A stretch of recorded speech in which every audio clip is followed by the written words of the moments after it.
Terbakar azab, sakit azab, ketimpa batu azab. Itu kena azab kau tuh. Ada yang paling mengerikan azab. Apa itu azab? Tidak merasakan nikmat dalam ibadah. Itu azab.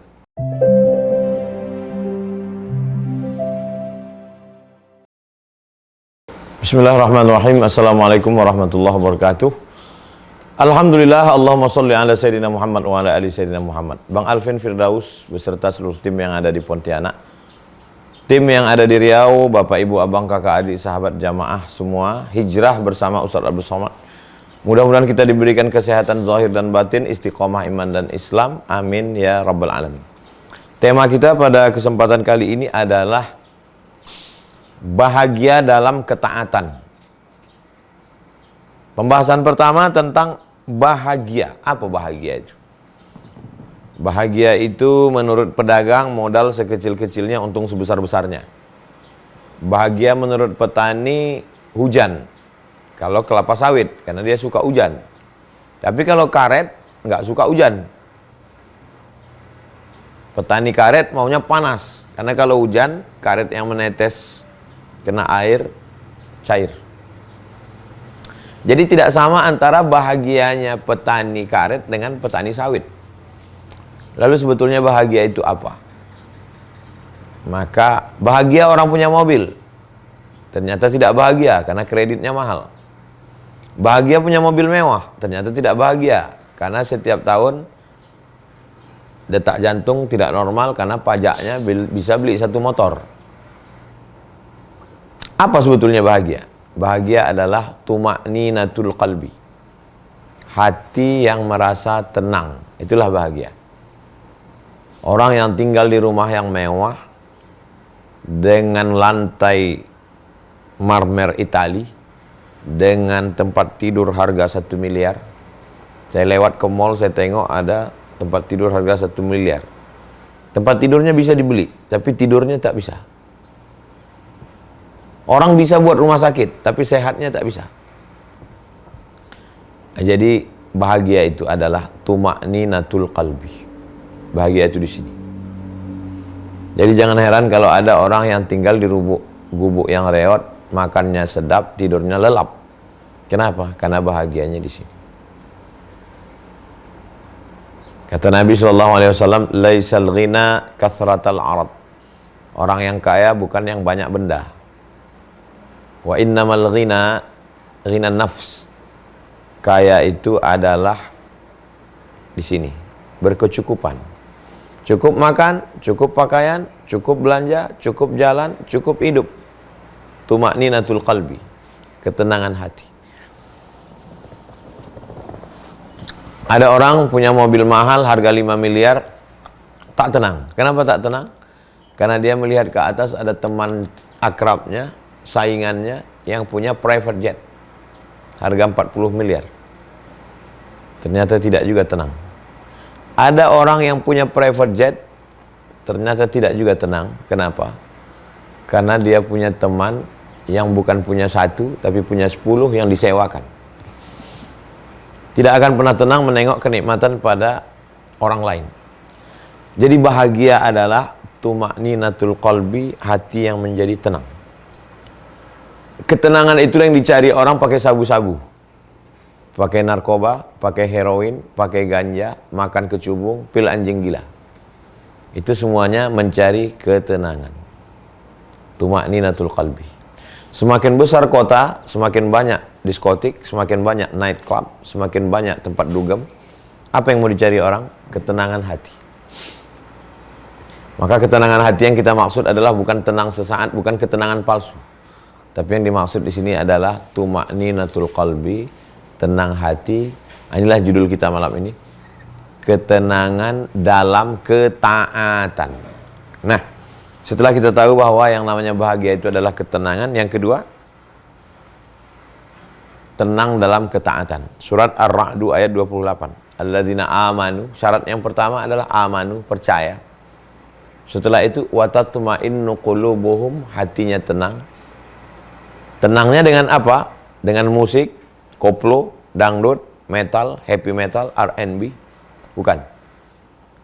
Alladzina amanu, wa tatma'innu qulubuhum bidzikrillah, dengan ketaatan. Ala bidzikrillahi tatma'innul qulub, dengan ketaatan. Tapi di situ dalam ayat itu zikir. Zikir itu adalah ketaatan. Karena ada taat, ada maksiat. Kebahagiaan dalam ketaatan. Bahagia itu letaknya di mana? Di hati. Yang menurunkan kebahagiaan itu siapa? Allah. Huwallazi anzala sakinata. Dialah yang menurunkan ketenangan, kebahagiaan ke dalam hati. Kalau sudah hati merasa bahagia, mata bahagia, yang ditengok keindahan, pendengaran bahagia, yang didengarkan juga kebaikan, maka semuanya ikut menjadi kebahagiaan. Itu poin yang kedua. Poin yang ketiga, bagaimana bahagia dalam ketaatan ini? Melalui proses. Jadi tidak serta-merta langsung jadi itu barang, top tiba-tiba bahagia aja, enggak. Lewat proses. Muru auladakum bisolat, suruh anak kamu solat umur 7 tahun. Keterpaksaan. Jangankan anak umur 7 tahun. Sami, bulan Februari 2025 nanti baru 3 tahun. Sekarang 3 tahun kurang 2 bulan. Kurang 3 bulan. Kalau diajak sholat, pampersnya lah bocor kata dia. Katanya ngantuk lah. Jadi memang ada proses pemaksaan. Sehingga berawal dari keterpaksaan, lama-lama menjadi kebiasaan, lama-lama menjadi kebutuhan, ketergantungan, lama-lama menjadi kenikmatan. Itulah baru dia sampai pada level bahagia dalam ketaatan. Menjadi taat itu dia bahagia. Berproses. Nggak bisa langsung ujuk-ujuk tiba-tiba saya baru tobat kemarin saya bahagia nih Pak Ustadz. Enggak. Ngelawan kantuk, bangun pagi, pergi ke masjid bersusah-susah, sampai akhirnya merasakan kenikmatan manis dalam ketaatan. Berproses. Jangankan merasakan bahagia dalam ketaatan, bahagia dalam sholat, bahagia dalam baca Quran, bahagia dalam puasa, bahagia dalam sedekah. Apakah kita merasakan bahagia ketika keluar duit 2,5%? Hitungnya jangan sejuta. Kalau sejuta kan 25.000. Kalau 1 miliar 25 juta. 1 miliar ngeluarkan duit, kalau 4 miliar 100 juta. Apakah ngeluarkan duit 100 juta itu bahagia? Coba yang punya duit 4 miliar, keluar 1 tahun 2,5%, 100 juta. Apakah merasakan bahagia? Awal-awalnya pasti tidak. Tapi lama-lama ada rasa kebahagiaan. Jadi berproses. Prosesnya sama macam orang minum kopi. Awal diminum pahit. Lama-lama pahitnya berkurang. Lama-lama enak. Macam orang makan petai. Petai, jengkol, kopi, durian.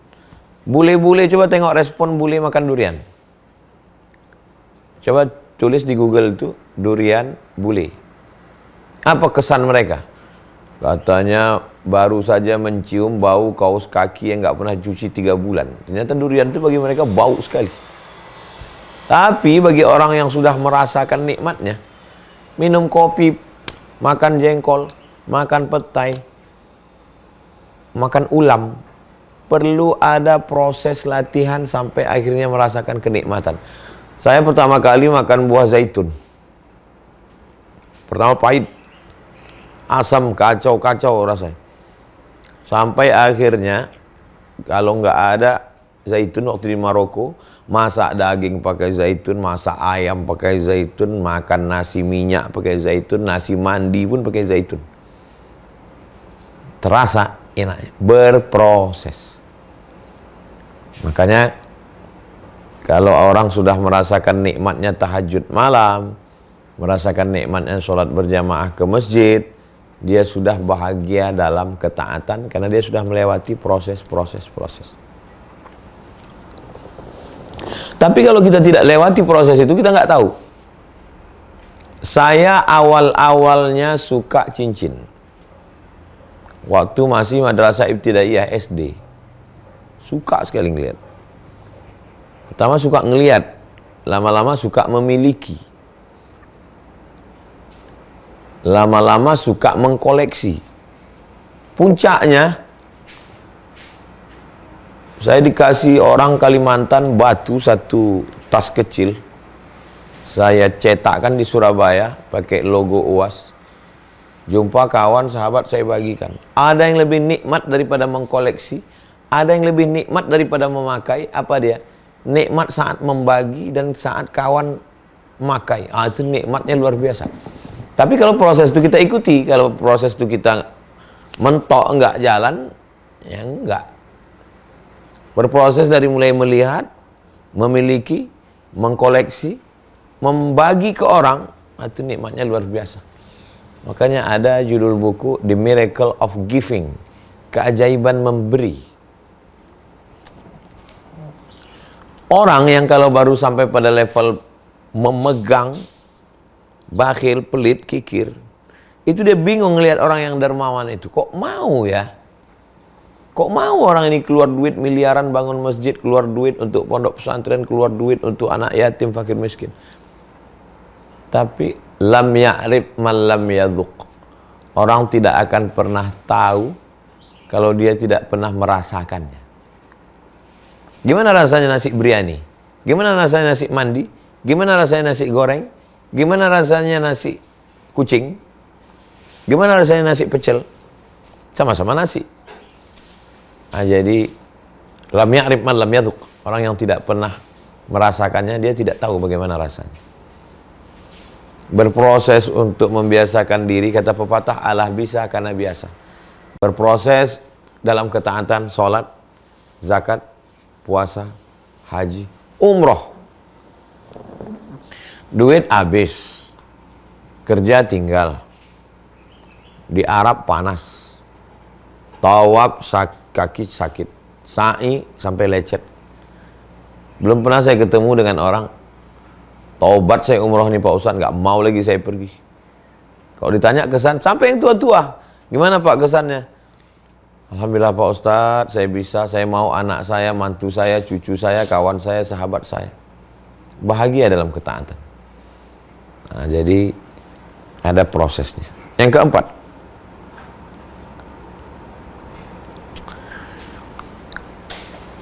ada yang disebut sebagai azab. Terbakar azab, sakit azab, ketimpa batu azab. Itu kena azab kau tuh kan. Ada yang paling mengerikan azab. Apa itu azab? Tidak merasakan nikmat dalam ibadah. Itu azab. Orang bisa sujud berlama-lama, kita risau. Orang bisa nikmat duduk dengan habaib, duduk dengan ulama, menikmati kebersamaan. Ini garuk kepala, kapalah acara ini selesai, aduh suntuk kali. Itu azab itu. Coba renungkan sejenak, apakah kita merasakan nikmat dalam ketaatan? Khutbah Jumat yang panjang, risau. Sholat imamnya baca ayat panjang, suntuk. Ada acara penggalangan dana untuk masjid surau, stres. Aduh, ya dana lagi. Itu kita sedang dalam azab. Apa nama azabnya? Azabnya adalah ditarik rasa nikmat dalam ketaatan. Azab itu secara bahasa artinya al-man'u, tercegah. Apa maksud tercegah? Tercegah itu misalnya gini, saya mohon maaf jangan tersinggung, kena penyakit misal na'udzubillah diabetes, gula. Lalu saya bertamu ke rumah bapak ibu. Ustadz kasih saya minum teh. Ustadz minumnya silakan, ada sirup, ada teh, ada kopi, gulanya Ustadz sudah. Saya bilang saya nggak bisa minum. Itu maknanya saya tercegah. Tercegah untuk menikmati. Itu dalam bahasa Arabnya azab itu. Dalam sholat ada nikmat, dalam doa ada nikmat, dalam puasa sunat ada nikmat, dalam haji dan umroh ada nikmat, dalam zikir ada nikmat, dalam sholawat ada nikmat. Tapi kita tidak dapat nikmatnya. Itu kita sedang dalam azab itu. Banyak orang menyangka enak kali hidup dia ya. Gak pernah sholat, gak puasa, gak haji, gak ngaji. hidupnya nyaman, rumahnya besar, mobilnya mewah, duitnya banyak, dihormati orang. Tapi sesungguhnya dia itu sedang dalam azab. Yang menurut kita bukan azab. Azabnya apa? Tidak merasakan nikmat dalam ketaatan. Na'udzubillah. 5. Kasih contoh orang-orang yang merasakan nikmat dalam ketaatan. Imam Hambali meninggal tahun 241 Hijrah. Nama lengkapnya Imam Ahmad bin Hambal. Makamnya di Baghdad, Irak. Pendiri mazhab yang keempat. Punya kitab hadis 40.000, isinya Al-Musnad. Punya anak laki-laki namanya Abdullah. Abdullah ini ditanya orang, bagaimana sholat bapakmu? Bapak saya sholatnya thalathami'ati raka'ah, 300 rakaat. Sholat 300 rakaat. Orang sekarang tahiyatul masjid aja malas, ba'diyah qobliyah. Qobliyah ba'diyah enggak, wajib. Yang wajib pun sendirian, cepatnya minta ampun. Bisa merasakan nikmat 300 rakaat. Nah itu ini Ustadz ngasih contohnya jauh-jauh. Saya ke Kudus, ketemu dengan orang yang puasa sunat tiap hari sudah 20 tahun nggak pernah tinggal. Dia merasakan nikmat dalam ibadah itu. Kita pula yang risau, aduh nggak makan dia, badannya tidak kurus, badannya sehat walafiat. Dia merasakan nikmat yang luar biasa dalam ibadahnya itu. Saya ketemu dengan orang bangun pondok pengusaha batubara, bangun pondok di Bogor, pondok diambil orang. Saya sudah banyak bangun pondok Pak Ustadz, pondoknya diambil orang. Terus Bapak nggak tobat, nggak berhenti? Nggak tahu ya Pak Ustadz ya, setiap saya bangun diambil orang, rezeki saya makin berlimpah. Jadi saya banyak sekali ketemu manusia yang unik-unik. Langkah rezeki pertemuan maut kuasa Allah. Mungkin Allah sengaja pertemukan saya dengan mereka. Kenapa Allah pertemukan saya dengan mereka? Supaya saya Abdul Somad, kau selama ini baca biografi mereka di Syiar Alam An-Nubala, cerita tentang nabi-nabi, sahabat nabi, tabi'in, wali-wali. Tapi ini real nyata di kehidupan sehari-hari. Ada loh orang yang merasakan nikmatnya itu. Ada orang yang suluk 40 hari 40 malam. Suluk itu adalah latihan zikir. Makan nasinya nggak pakai lauk. Di zaman sekarang masih ada. Zikir satu harinya 70.000. Allah, Allah, Allah, Allah, Allah, Allah, Allah. Orang yang tidak merasakan nikmat itu dia bilang gila ini. Sama macam kita pergi ke galeri lukisan, ngelihat ada orang terkagum-kagum, berdecak kagum dengan lukisan. Wow, amazing, lukisan luar biasa, incredible. Kita pas ngelihatnya, coret-coretan aja. Kenapa? Karena kita nggak ngerti. Kita nggak memahami, nggak menikmati. Ngerti, paham, proses, nikmat. Pergi ke sirkuit Mandalika, orang dengan kecepatan 3 kali putaran. Berapa kecepatannya itu? 150. Kita coba di tol 120, denyut jantung udah mulai begini. Nyut. Mereka nikmat dia rasa itu. Kita nggak ngerti. Kalau pada perkara-perkara yang duniawi, ngebut mobil di sirkuit, kemudian menikmati kopi, menikmati jogging.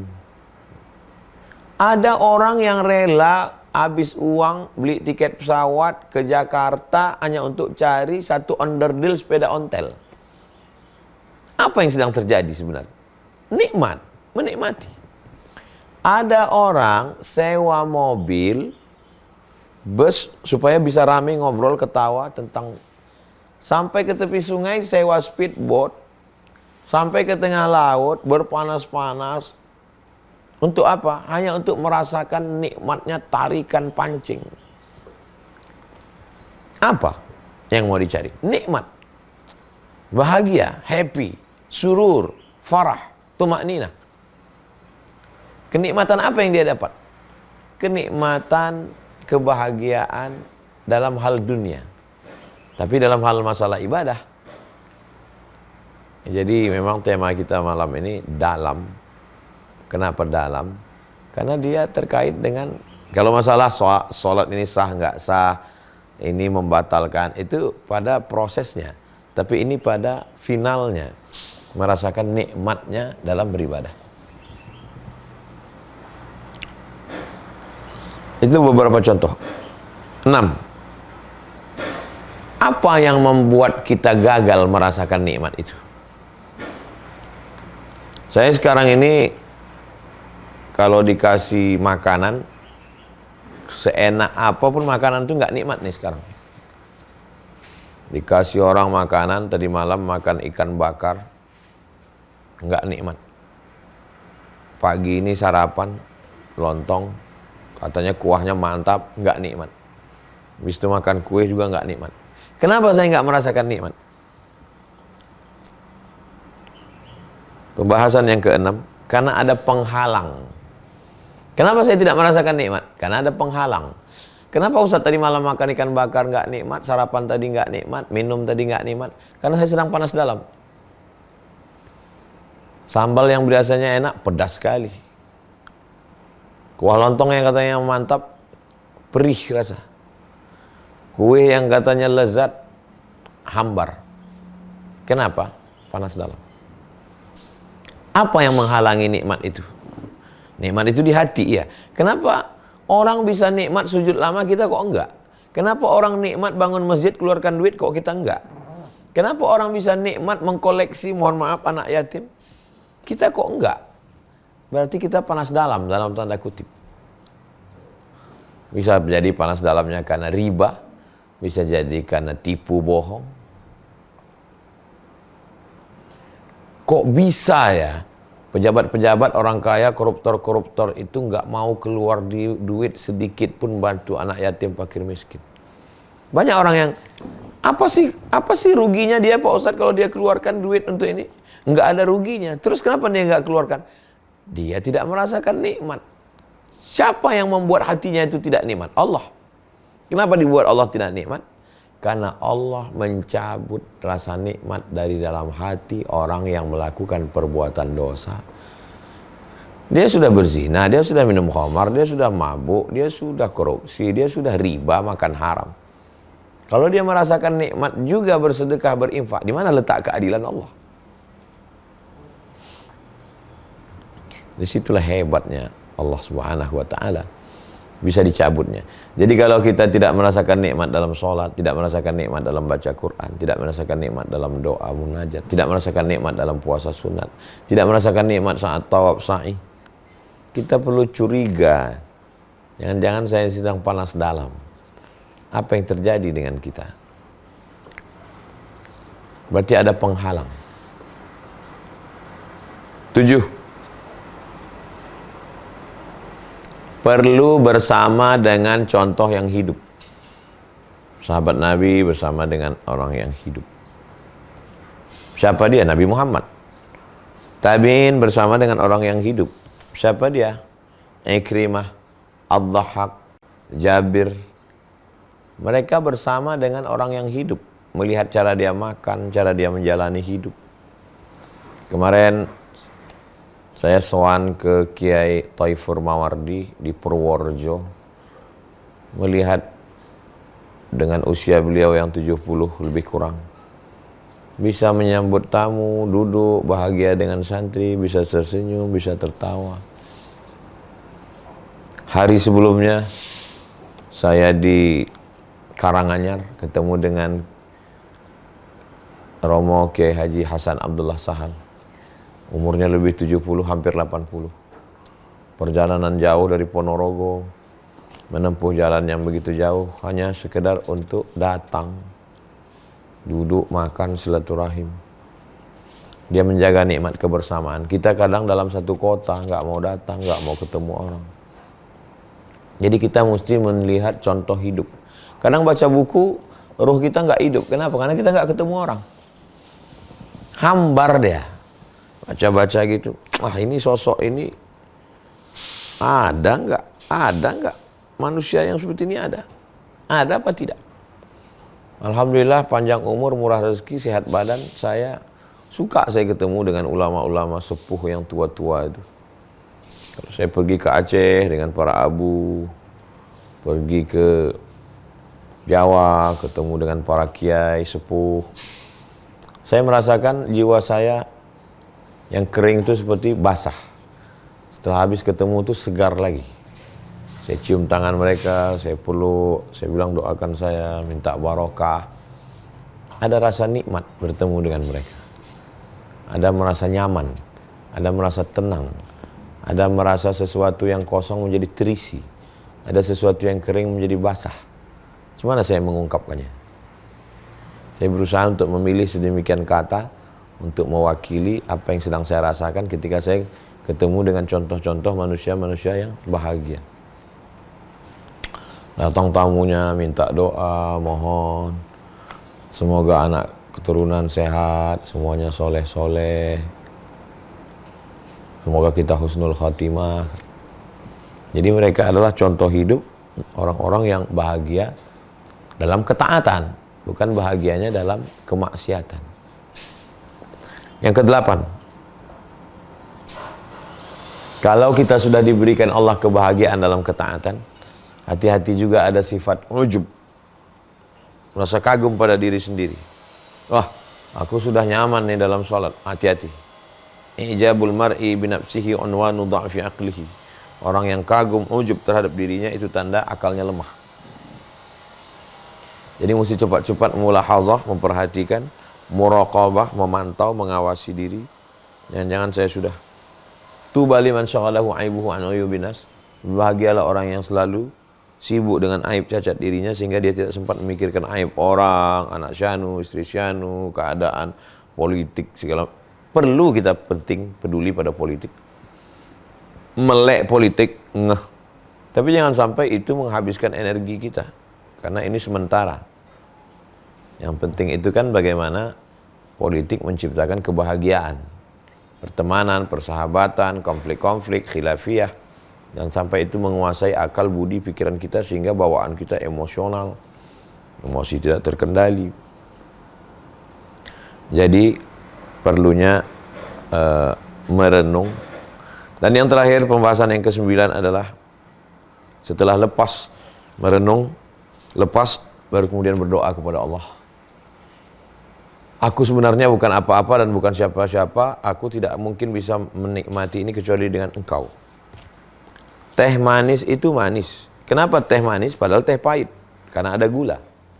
Kenapa gula itu manis? Tebu. Kenapa tebu itu manis? Karena Allah. Tebu itu manis karena siapa? Karena Allah. Yang merasakan tebu itu manis siapa? Lidah. Kalau panas dalam?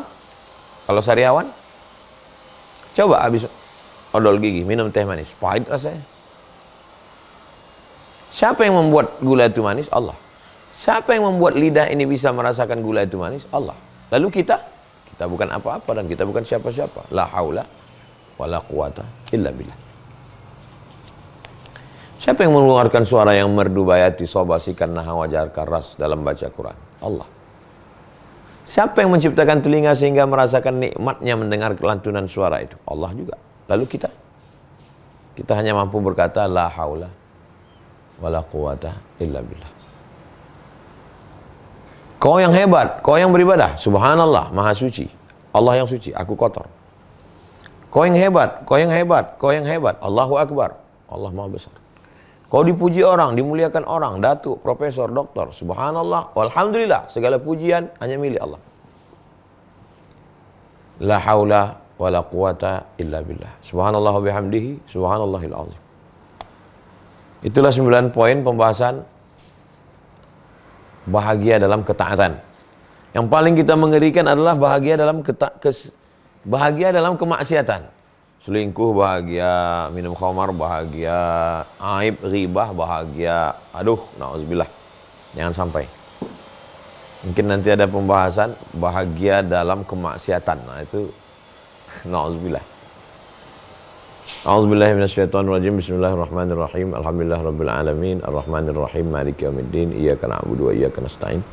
Ihdinas shiratal mustaqim, shiratal ladzina an'amta 'alaihim ghairil maghdubi 'alaihim waladdallin. Amin. Allahumma shalli 'ala sayyidina Muhammad wa 'ala ali sayyidina Muhammad. Ya muqallibal qulub, engkau yang membolak-balikkan hati, sabit qulubana, kokohkan hati kami ala dinik, dalam agamamu, ala ta'atik, dalam ketaatan kepadamu.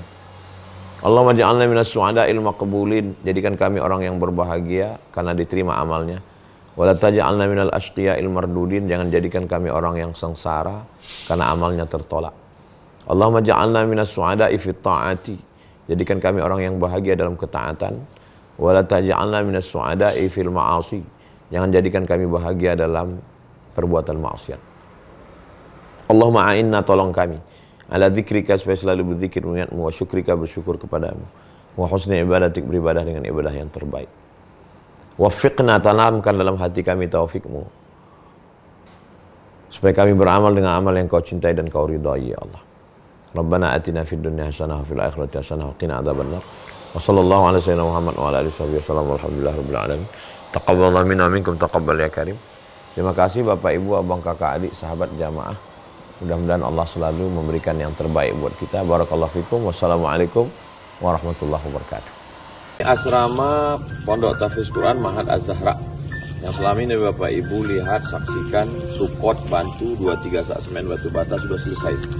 Barakallahu lakum fima ataitum wa barakallahu lakum fima abaqaitum wa ja'alaha lakum faquran. Semoga Allah berikan berkah rezeki Bapak Ibu semuanya. Jamaah hijrah bersama Ustaz Abdul Somad, Sidak, tak dapat saya sebutkan satu persatu karena banyak sekali orang-orang baik yang tidak pernah menyebutkan namanya. Hamba Allah, hanya Allah yang dapat membalas kebaikan.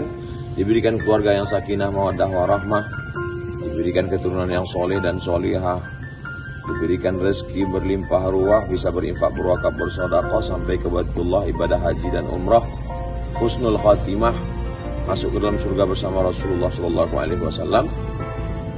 Ini asrama.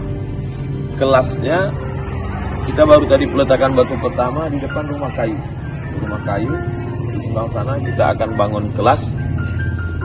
Tadi peletakan batu pertama, satu hamparan itu ada 3 sampai ke atas 4 lantai. Insyaallah 18 kelas. Barakallahu fikum, jazakumullah khairal jazak. Wassalamualaikum warahmatullahi wabarakatuh.